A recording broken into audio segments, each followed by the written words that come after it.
Again guys, maraming salamat sa lahat ng sumusuporta sa amin. At yung OA talaga yung suporta, yung hindi lang basta support hindi lang yung time, yung effort nyo na panonood, yung talagang naglalaan kayo sa amin ng pera. Yung talaga, doon talaga ako yung mag-thank you kay sponsor natin. Thank you!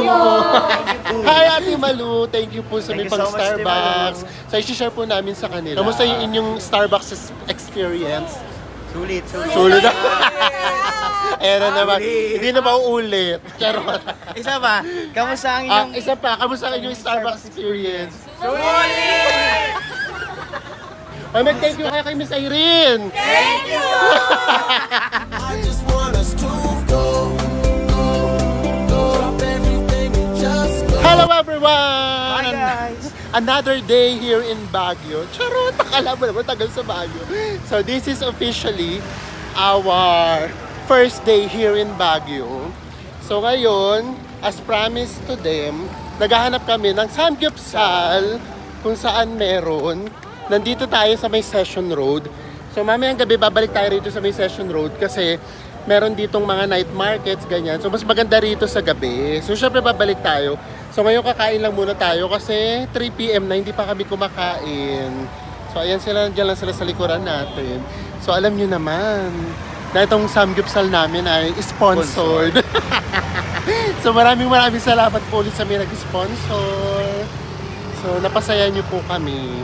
So ayan, maghanap na tayo. So ang tanong, saan kaya meron? Hanap lang tayo kung saan merong samgyupsal. And then mamaya, pasyal-pasyal na rin tayo. So, ipapasyal natin sila. Tignan natin kung ano pa yung aabutin ng oras namin dito. Kasi parang meron na lang kaming mga 12 hours dito sa may Baguio. Pero grabe ang lamig na niya. Nag-shorts na kami para maramdaman namin yung lamig. Diba? Kapag ano sa Baguio ka rin lang, Diyos ko, namnamin mo na yung lamig. Diba? So, ito na yung Session Road. So, ngayon pa nga lang, matao na. What more mamayang gabi pa. Diba? Exciting. So, hanap lang tayo. Ang saya talaga ng vibe dito sa Baguio, guys. Tapos, ang sarap-sarap pa maglakad, no? Kasi malamig. So, ito na may nakikita na kaming samgyupsalan. At mura-mura, no? Oh, 299. 299. Pero, based din sa mga experience namin, ha? Yung medyo mura, batok. Kaya nga. Kailangan Ano yun? tustahin. Oo, kailangan tustahin para magbukang bacon. Kasi kung hindi, talagang grabe yung yung taba niya. Kailangan magpakita ng pintin. Oo. So in fairness, sa lahat ng napag-samgyupsalan namin, pinakamasarap yung doon sa may, saan nga yun sa atin? Sa Mitsumo? Mitsumo. Actually, hindi lang naman sa amin. Meron yung mga branch. So yun, 499 lang siya, pero sulit na Sulit sulit. talaga. Hindi siya yung taba, no, oo, naman. hindi taba. Tapos yun nga, may mga chicken pa sila, ganyan. So dito na tayo sa may samgyupsal. Saan siya? Bakit kasi? Ayan, dito siya. So saan yun? Ayan, di ba hanap tayo ng hanap? Saan yung samgyupsal, bes? Hahanapin natin yung samgyupsal kasi naipromise namin yun sa kanila. So, kailangan natin siyang i-fulfill. Ano tawag doon? Ito pa rin. Ganon. And then, may nag-sponsor pa. Di ba? So, kaya, kailangan talaga siyang i-push through. Inside. Good afternoon po.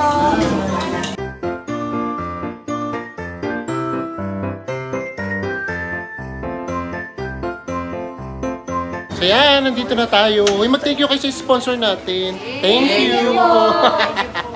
Diba? So, ang maganda dito, para siyang self-service, ikaw yung kukuha, hindi ka o-order. And then, bukod dun sa may pinaka-pork, ano yung mga meat nila? Meron din silang beef ba yan? Parang pork yun. Puro pork pala. So, may pork, may chicken, and then may mga sausages. Tapos, May mga marinated po. ayan. So, ito, tayo na yung kukuha. So, self-service siya, hindi ka mahihiya. So, para siyang buffet / samgyupsal. Ngayon, di ba? So, tara na. So, ito na sa ito, syempre hindi na kagad nagpakabog. Kumuha na kagad siya. Ayan siya. Hindi tayo yung chicken, di ba, pag ano? Oo, hindi kami nag-chicken kasi mahirap lutuin yung chicken. Ayan. Tapos ito, sausage, kuha tayo. So, ayan siya. So, guys, ito na yung food namin. So, ayun na. Nagsasamgyup na kami. And then, tatlo yan. Tapos ako, tingnan nyo guys, gano'ng karami. Minukbang. Tapos, ito pa, oh. Dito naman tayo sa may kabila. At yung pagkain nila, tingnan nyo Banal. guys, ang banalo. Egg sila sa amin. Tapos huwag kayo magtitira, nakalabay, 300. So, ayan, di ba? So, kompleto siya. So, yun yung maganda dito. Actually, yung mga nababasa namin, kaya namin sinabing magsasamgyup kami dito sa Baguio. Kasi ganun nga yung nababasa namin, para siyang samgyup buffet, yung kayo talaga yung kukuha, hindi kayo yung order ng order. So, meron kayo doong pagpipilian. So, marami rin sila mga side dishes. So, ganun siya. And then, meron pang rice. So, happy tayo today. Natupad natin. So, number 1, di ba magsasangyup? So, check na yun. Again, maraming salamat sa aming sponsor. Thank you so much po and Merry Christmas!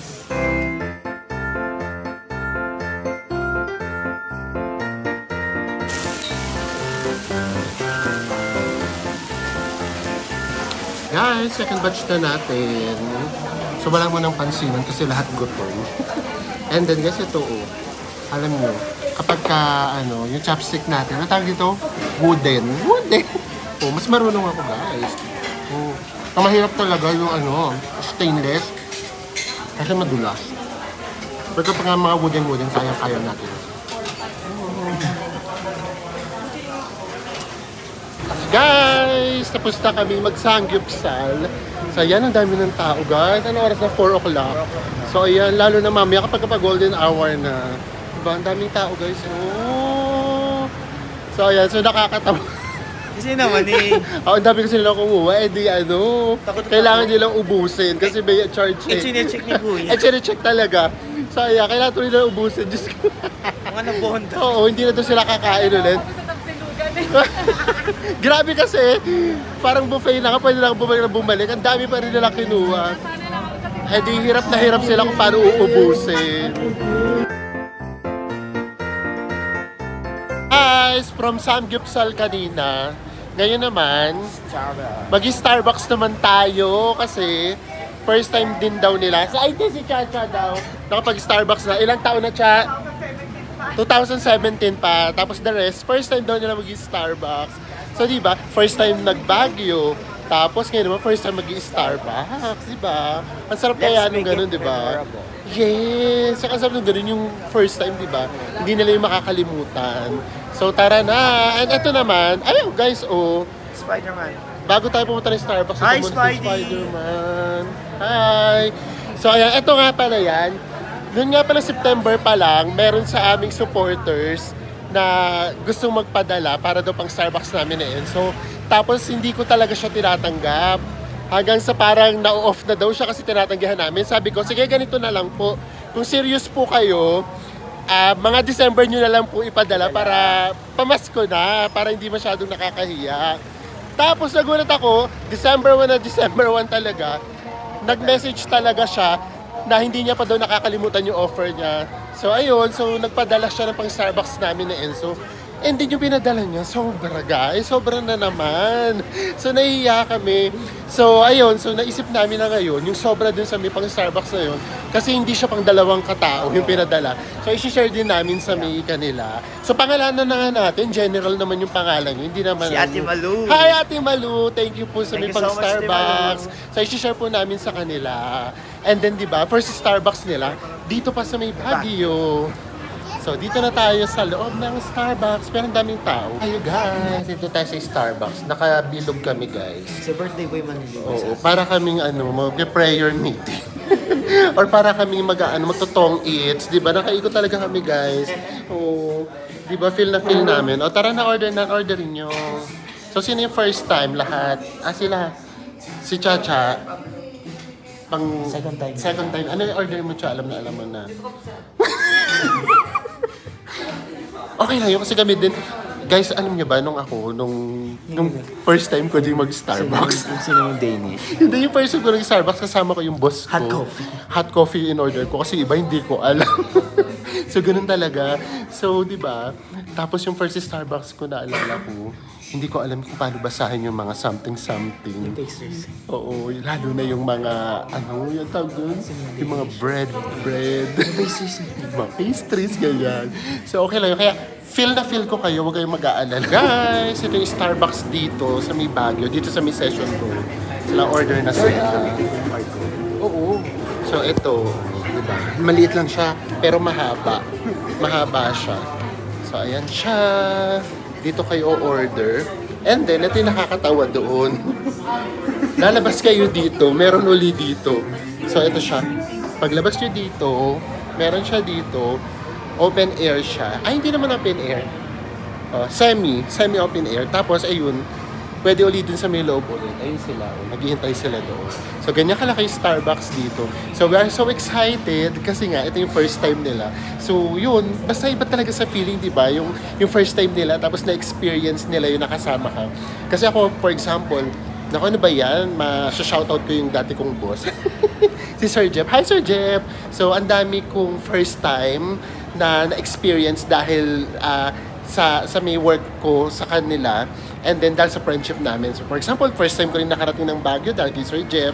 Tapos first time kong nakapag-Starbucks. And then first time ko halimbawang nakapag-travel, ganyan.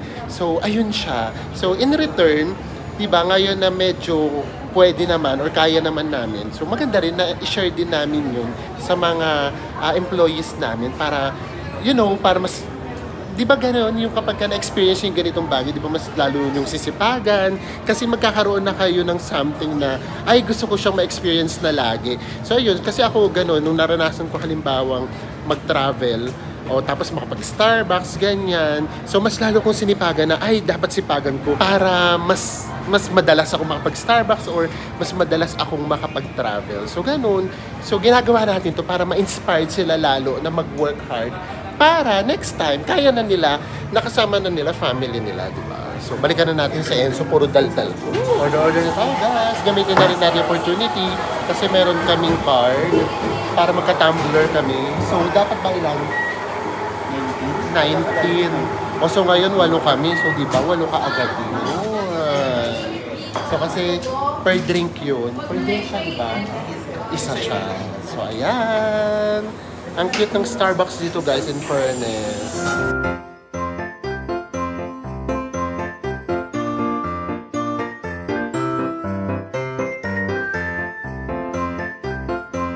Masarap, sir. Ano mas Sarap. masarap yan o 3-in-1? Siyempre, Charot. at mas masarap din ang 3-in-1 dahil ang 3-in-1 kasi gabi-gabi. Guys, tapos na tayo. And look guys, ang daming tao. Diba? Kung tutuusin, medyo maliit lang talaga yung Starbucks dito. Pero, napupuno talaga siya. Ayun, punong-puno. Ganda guys. Oh. So, ayan yung i-claim natin. Sana, kapag naka-19 stickers na tayo. So, meron na tayong 14. 5 na lang. So, ito na sila. Kamusta yung inyong Starbucks experience? Sulit. Sulit na. Ayan na naman. Hindi na mauulit. Charot. Isa pa, kamusta ang inyong... Isa pa, kamusta ang inyong Starbucks experience? Sulit! Di ba? Kaloka. So, ayan guys. So, kapag ganitong oras dito sa may Session Road, ayan, ang dami ng tao. Lahat ng kainan, ang dami na talagang tao. Kasi sa dami na rin talaga ng turista. So, napupuno talaga siya.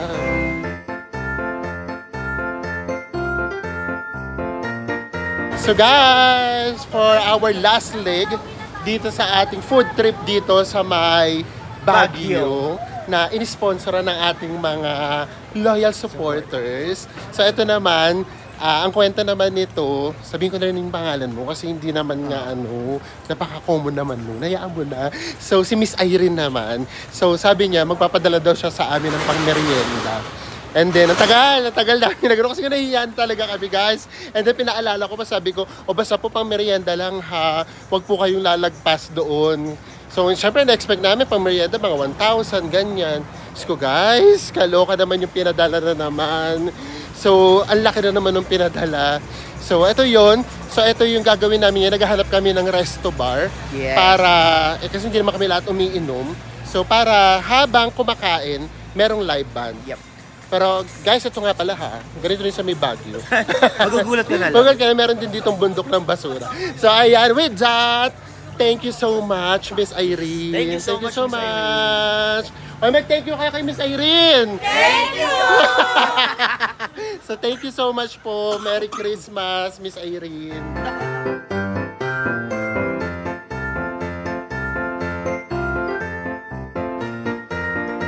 So guys, hindi ko alam kung naririnig nyo pa kami.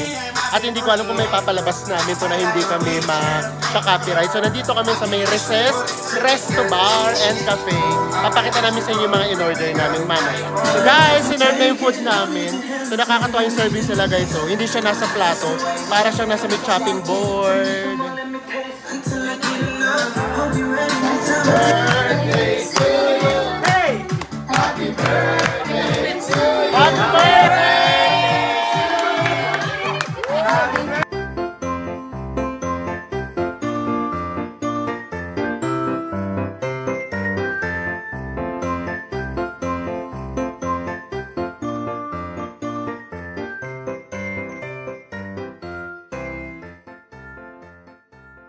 Good morning guys! Hindi na kami nakapag-vlog kagabi kasi nga maingay at alam nyo na nga, baka nga makapirights tayo. And then super na-enjoy naman namin siya in fairness.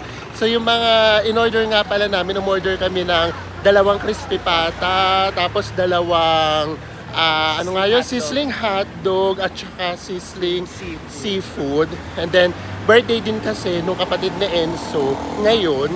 So parang salubong. Kaya meron kaming meron silang isang tower ng vodka ba yun? And then kami, hindi naman na kami masyadong umiinom. So, ang tagal na. So, umorder din kami ng tigisa kami 2 Sanmig apple. Which is hindi naman yung nakakalasing guys. Parang juice na lang yun. So, ayun. So, sobrang enjoy naman. And then, yung kasi doon, ang maganda kasi doon sa may bar na yun, meron siyang DJ. So, may enjoy nyo yung music. So, kahit hindi kayo umiinom, kahit kain-kain lang kayo, may enjoy nyo siya.